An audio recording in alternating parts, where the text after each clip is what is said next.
ಶ್ರೀ ಗುರುಭ್ಯೋ ನಮಃ. ವೀಕ್ಷಕರೇ, ಇವತ್ತಿನ ಈ ಒಂದು ವಿಡಿಯೋದಲ್ಲಿ ನಾನು ನಿಮಗೆ ತುಲಾ ರಾಶಿಯವರ 2026ರ ಏಪ್ರಿಲ್ ತಿಂಗಳ ಸಂಪೂರ್ಣ ಮಾಸ ಭವಿಷ್ಯವನ್ನು ತಿಳಿಸ್ಕೊಡ್ತಾ ಇದ್ದೀನಿ. ಈ ಒಂದು ರಾಶಿಯವರಿಗೆ ಗ್ರಹಗಳ ಸಂಚಾರದಿಂದ ಆಗುವಂಥ ಬದಲಾವಣೆಗಳಾಗ್ಬೋದು, ಈ ಒಂದು ರಾಶಿಯವರಿಗೆ ಇರ್ತಕ್ಕಂಥ ಪಾಸಿಟಿವ್ ಮತ್ತು ನೆಗೆಟಿವ್ ವಿಚಾರಗಳ ಬಗ್ಗೆ ಈ ಒಂದು ವಿಡಿಯೋದಲ್ಲಿ ಸಂಪೂರ್ಣ ಮಾಹಿತಿ ಕೊಡ್ತಾನೆ. ಅದಕ್ಕಿಂತ ಮುಂಚೆ ಯಾರೆಲ್ಲ ನಮ್ಮ ಒಂದು ಚಾನಲ್ ಲೈಕ್ ಮತ್ತು ಸಬ್ಸ್ಕ್ರೈಬ್ ಮಾಡ್ಕೊಂಡಿಲ್ಲ, ಈ ಕೂಡಲೇ ಭಕ್ತಿಯಿಂದ ಲೈಕ್ ಮತ್ತು ಸಬ್ಸ್ಕ್ರೈಬ್ ಮಾಡ್ಕೊಳ್ಳಿ. ಮೊದಲನಾಗಿ ಗ್ರಹಗಳ ಸಂಚಾರ ಬಗ್ಗೆ ನೋಡಿದ್ರೆ, ಶನಿ 5ನೇ ಮನೆಯಲ್ಲಿರೋದ್ರಿಂದ ಮಕ್ಕಳ ಬಗ್ಗೆ ಸ್ವಲ್ಪ ಅಜಾಗರೂಕತೆ ಬೇಡ ಮತ್ತು ಹೂಡಿಕೆಯಲ್ಲಿ ಯಾವುದೇ ಕಾರಣಕ್ಕೂ ಆತುರವನ್ನು ಮಾಡಬೇಡಿ. ಇನ್ನು 8ನೇ ಮನೆಯಲ್ಲಿ ಗುರು ಇರೋದ್ರಿಂದ ಅನಿರೀಕ್ಷಿತ ಧನಲಾಭ ಆದರೂ ಕೂಡ ಹೂಡಿಕೆಯಲ್ಲಿ ಆತುರ ಬೇಡ, ಜೊತೆಗೆ ಪಿತ್ರಾರ್ಜಿತ ಆಸ್ತಿ ಸಿಗುವಂಥ ಸಾಧ್ಯತೆ ಹೆಚ್ಚಾಗಿದೆ. ಇನ್ನು ರಾಹು ಮತ್ತು ಕೇತುವಿನ ಬಗ್ಗೆ ನೋಡೋದಾದ್ರೆ, ರಾಹು 6ನೇ ಮನೆಯಲ್ಲಿ ಸಂಚಾರ ಮಾಡ್ತಿರೋದ್ರಿಂದ ಶತ್ರುಗಳ ಮೇಲೆ ಜಯವನ್ನು ಸಾಧಿಸ್ತೀರಾ, ಜೊತೆಗೆ ಸ್ಪರ್ಧಾತ್ಮಕ ಪರೀಕ್ಷೆಗಳಲ್ಲಿ ಯಶಸ್ಸನ್ನು ಸಾಧಿಸ್ತೀರಾ. 12ನೇ ಮನೆಯಲ್ಲಿ ಇರ್ತಕ್ಕಂಥ ಕೇತುವಿನ ಸಂಚಾರದಿಂದ ಆಧ್ಯಾತ್ಮಿಕ ಚಿಂತನೆಗಳು ಹೆಚ್ಚಾಗುತ್ತೆ. ಆರ್ಥಿಕ ವಿಚಾರ ಬಗ್ಗೆ ನೋಡೋದಾದರೆ, ಆದಾಯದ ಮೂಲ ಉತ್ತಮವಾಗಿದ್ದರೂ ಕೂಡ ಐಷಾರಾಮ್ಯ ವಸ್ತುಗಳ ಖರೀದಿ ಮೇಲೆ ಹೂಡಿಕೆ ಮಾಡುವ ಸಂಭವ ಹೆಚ್ಚಾಗಿದೆ. ಹಾಗಾಗಿ ಅನಗತ್ಯ ಖರ್ಚಿನ ಬಗ್ಗೆ ಸ್ವಲ್ಪ ಗಮನಹರಿಸಬೇಕಾಗುತ್ತೆ. ಇನ್ನು ವಿಮೆಗಳಿಂದ, ಇನ್ಶೂರೆನ್ಸ್ಗಳಿಂದ ನಿಮಗೆ ಹಣ ಸಿಗುವಂಥ ಸಂಭವ ಹೆಚ್ಚಾಗಿದೆ. ಇನ್ನು ನೀವು ಯಾರಿಗಾದರೂ ಸಾಲವನ್ನು ಕೊಡಬೇಕು ಅಥವಾ ನಿಮ್ಮ ಹತ್ರ ಯಾರು ಸಾಲ ಅಂತ ಕೇಳ್ಕೊಂಬಂದರೆ ಯಾವುದೇ ಕಾರಣಕ್ಕೂ ಸಾಲವನ್ನು ಕೊಡಲಿಕ್ಕೆ ಹೋಗಬೇಡಿ. ಸಾಲವನ್ನು ನೀವು ಕೊಟ್ಟಷ್ಟು ಸುಲಭವಾಗಿ ಇಸ್ಕೊಳ್ಳೋಕ್ಕೆ ನಿಮಗೆ ಬರೋದಿಲ್ಲ. ಇನ್ನು ವೃತ್ತಿ ಮತ್ತು ಉದ್ಯೋಗದ ಬಗ್ಗೆ ನೋಡೋದಾದರೆ, ವೃತ್ತಿ ಜೀವನದಲ್ಲಿ ನೀವು ಕೆಲಸ ಮಾಡೋ ಸ್ಥಳದಲ್ಲಿ ರಾಜಕೀಯದಿಂದ ಸ್ವಲ್ಪ ದೂರ ಇರಬೇಕಾಗತ್ತೆ ಮತ್ತು ನೀವು ನಿಮ್ಮ ಕೆಲಸದ ಬಗ್ಗೆ ಮಾತ್ರ ಗಮನವನ್ನು ವಹಿಸಬೇಕಾಗತ್ತೆ. ಹೊಸ ಉದ್ಯೋಗಕ್ಕಾಗಿ ಕಾಯ್ತಿರೋರಿಗೆ ಈ ತಿಂಗಳ ಕೊನೆಯಲ್ಲಿ ಉತ್ತಮ ಫಲ ಸಿಗುತ್ತೆ.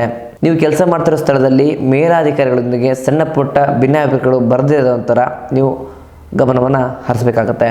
ಇನ್ನು ವ್ಯವಹಾರದ ಬಗ್ಗೆ ನೋಡಿದ್ರೆ, ಹೊಸ ಪಾಲುದಾರಿಕೆ ಸಂಸ್ಥೆಯನ್ನು ನೀವು ಆರಂಭ ಮಾಡಬೇಕು ಅಥವಾ ಪಾರ್ಟ್ನರ್ಶಿಪ್ ಬಿಸ್ನೆಸ್ ಮಾಡಬೇಕು ಅಂದ್ಕೊಡ್ತೀರಿ, ಯಾವುದೇ ಕಾರಣಕ್ಕೂ ಕಣ್ಣು ಮುಚ್ಚಿ ಅಥವಾ ಬ್ಲೈಂಡಾಗಿ ಒಬ್ಬನ ನಂಬಿ ಸೈನ್ ಮಾಡೋದಾಗ್ಬೋದು, ನಂಬಿ ಹಣವನ್ನು ಕೊಡೋದಾಗ್ಬೋದು, ಯಾವುದೇ ಕಾರಣಕ್ಕೂ ಮಾಡಲಿಕ್ಕೆ ಹೋಗ್ಬಿಡಿ. ಅದರಿಂದ ನೀವು ಮೋಸ ಹೋಗುವಂಥ ಸಂಭವ ಹೆಚ್ಚಾಗಿದೆ. ಮಹಿಳೆಯರಿಗೆ ಸಂಬಂಧಿಸಿದ ವಸ್ತುಗಳ ಒಂದು ವ್ಯಾಪಾರ ವ್ಯವಹಾರ ಮಾಡೋರಿಗೆ ಈ ತಿಂಗಳು ಉತ್ತಮ ಲಾಭವನ್ನು ನೀವು ನೋಡ್ಬೋದಾಗುತ್ತೆ. ಮಾರುಕಟ್ಟೆಯಲ್ಲಿ ನಿಮ್ಮ ಬ್ರ್ಯಾಂಡ್ ಅಥವಾ ನಿಮ್ಮ ಒಂದು ವ್ಯಾಪಾರದ ಬಗ್ಗೆ ಹೆಚ್ಚಿನ ಅರಿವನ್ನು ಮೂಡಿಸಲಿಕ್ಕೆ, ಮಾರ್ಕೆಟಿಂಗ್ ಮಾಡಲಿಕ್ಕೆ ಹೆಚ್ಚು ಹಣವನ್ನು ನೀವು ಈ ತಿಂಗಳು ಉಪಯೋಗ ಮಾಡ್ತೀರಾ. ಇನ್ನು ಪ್ರೀತಿ ಮತ್ತು ಕುಟುಂಬ ಬಗ್ಗೆ ನೋಡೋದಾದರೆ, ಮೊದಲನೇ ಪ್ರೀತಿ ವಿಚಾರದಲ್ಲಿ ನಿಮ್ಮ ಸಂಗಾತಿಯೊಂದಿಗೆ ಸುಮಧುರ ಸಮಯವನ್ನು ನೀವು ಕಳೀತೀರಾ. ಜೊತೆಗೆ ನಿಮ್ಮ ಸಂಗಾತಿಯ ಮೂಲಕ ನೀವು ಸರ್ಪ್ರೈಸ್ ಗಿಫ್ಟ್ಗಳನ್ನು ಕೂಡ ಈ ತಿಂಗಳು ನೋಡ್ಬೋದಾಗುತ್ತೆ. ಜೊತೆಗೆ ಅವಿವಾಹಿತರಿಗೆ ಇಷ್ಟಪಟ್ಟ ವ್ಯಕ್ತಿಗಳ ಜೊತೆಗೆ ದಿಢೀರ್ ಮದುವೆ ನಿಶ್ಚಯ ಆಗುವಂಥ ಸಂಭವ ಇದೆ. ಇನ್ನು ಪ್ರೇಮಿಗಳ ವಿಚಾರಕ್ಕೆ ಬಂದರೆ, ಪ್ರೇಮಿಗಳ ನಡುವೆ ಪರಸ್ಪರ ನಂಬಿಕೆ ಮತ್ತು ವಿಶ್ವಾಸ ಹೆಚ್ಚಾಗುತ್ತೆ. ನಿಮ್ಮ ಒಂದು ಪ್ರೇಮ ಇನ್ನೊಂದು ಹಂತವನ್ನು ತಲುಪುವಂಥ ಸಂಭವ ಈ ತಿಂಗಳಿದೆ.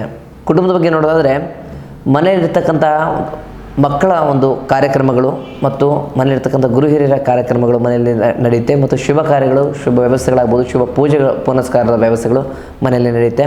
ನಿಮ್ಮ ಒಂದು ಒಡ ಹುಟ್ಟಿದವರ ಜೊತೆಗೆ ಇರ್ತಕ್ಕಂಥ ಒಂದು ಆಸ್ತಿ ವಿಚಾರದಲ್ಲಿ ಸಣ್ಣ ಪುಟ್ಟ ಕಿರಿಕಿರಿಗಳೇನಿತ್ತು ಅದೆಲ್ಲ ಈ ತಿಂಗಳು ನಿವಾರಣೆ ಆಗುತ್ತೆ.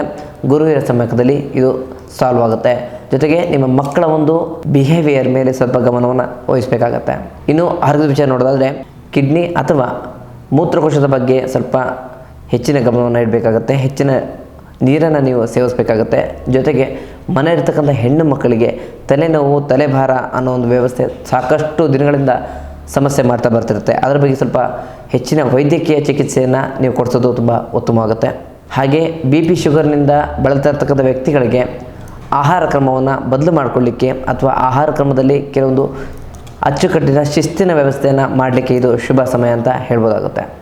ಇನ್ನು ಈ ಒಂದು ರಾಶಿಯವರಿಗೆ ಇರ್ತಕ್ಕಂಥ ಒಂದು ಆಧ್ಯಾತ್ಮಿಕ ಸಣ್ಣ ತಂತ್ರ ಪರಿಹಾರ ಏನಪ್ಪ ಅಂತಂದರೆ, ಪ್ರತಿ ಶುಕ್ರವಾರ ಮಹಾಲಕ್ಷ್ಮಿ ದೇವಸ್ಥಾನಕ್ಕೆ ಬಿಳಿಯ ಬಣ್ಣದ ಹೂವನ್ನು ಅರ್ಪಣೆ ಮಾಡಿ, ಜೊತೆಗೆ ಹೆಣ್ಣು ಮಕ್ಕಳಿಗೆ ಮತ್ತು ಮುತ್ತೈದೆಯರಿಗೆ ಅರಿಶಿಣ ಕುಂಕುಮವನ್ನು ನೀಡಿ, ಬಡವರಿಗೆ ಸಾಧ್ಯವಾದಷ್ಟು ದಾನ ಧರ್ಮವನ್ನು ನಿಮ್ಮ ಕೈಲಾದಷ್ಟು ಮಾಡೋದ್ರಿಂದ ನಿಮ್ಮ ಜೀವನದಲ್ಲಿರ್ತಕ್ಕಂಥ ಎಲ್ಲ ನೆಗೆಟಿವ್ ಸಮಸ್ಯೆಗಳು ಪರಿಹಾರ ಆಗಿ ಪಾಸಿಟಿವ್ ವ್ಯವಸ್ಥೆಗಳು ನಿಮ್ಮಲ್ಲಿ ಉಂಟಾಗುತ್ತೆ. ಒಟ್ಟಾರೆಯಾಗಿ ಇದಾಗಿತ್ತು ತುಲಾ ರಾಶಿಯವರ ಏಪ್ರಿಲ್ ತಿಂಗಳ ಸಂಪೂರ್ಣ ಮಾಸ ಭವಿಷ್ಯ. ಹೆಚ್ಚಿನ ಮಾಹಿತಿಗಾಗಿ ನಮ್ಮ ಒಂದು ವಿಡಿಯೋನ ನೋಡ್ತಾ ಇರಿ. ಇನ್ನು ನಿಮ್ಮ ಜೀವನದಲ್ಲಿರ್ತಕ್ಕಂಥ ಯಾವುದೇ ಸಮಸ್ಯೆಗಳ ಪರಿಹಾರಕ್ಕೋಸ್ಕರ ನಮ್ಮ ನೇರ ಭೇಟಿಗಾಗಿ ಕೆಳಗೆ ಕಾಣ್ತಕ್ಕಂಥ ನಂಬರ್ಗೆ ಕರೆ ಮಾಡಿ ನಿಮ್ಮ ಸಮಸ್ಯೆನ ಪರಿಹರಿಸ್ಕೊಳ್ಳಿ. ಮುಂದಿನ ವಿಡಿಯೋದಲ್ಲಿ ಸಿಗೋಣ. ಧನ್ಯವಾದಗಳು.